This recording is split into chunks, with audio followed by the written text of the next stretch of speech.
I'm Captain Brian Fancher with Texas Fishing Tips, and this is your weekly fishing report. Some of the areas I'm going to show you today are the Portland Causeway right here, over around in Ingleside at the tip by the Kiewit area, and then down around the entrance into the Intercoastal Waterway here, and back up in the Oso Creek, Oso Bay area. We're still getting quite a few trout up here along the Portland Causeway right here.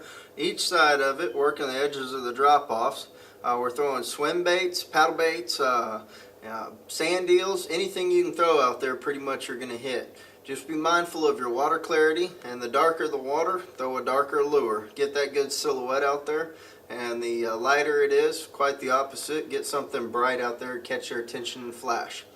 Work it along at a fairly moderately pace. They haven't slowed down too much, so you still want to kind of move it along somewhat briskly. Now if you'll move to the other side of the bay, over here at the Kiewit area, where you see all those bright yellow cranes out there, if you get up in that deep area right outside of them, there's been a lot of good drum and redfish hanging in those deep waters. Also, we've had some triple tail and some other unusual species hanging out there as well. Dead shrimp has worked pretty well, or cut mullet. And throw them out there on the bottom and just kind of wait around for them, and they'll show up eventually. Starting out now, my favorite time of year is coming up to catch the big drum. What I like to do is take my boat right here. There's marker 17. It's pretty much at the end, and there's a deep cut that comes between Dead Man's Hole and the ICW.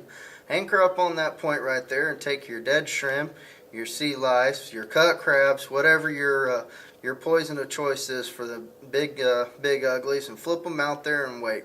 They're starting to move through. Now they're only in the mid-range size right now. Don't expect the big 40s and 50s yet, but there's still some good ones starting to come through this area. Over here in Oso, for those of you that don't have a boat or just want to fish by car, the old railroad tracks at Don Patricio are holding a lot of good trout and some reds moving through there.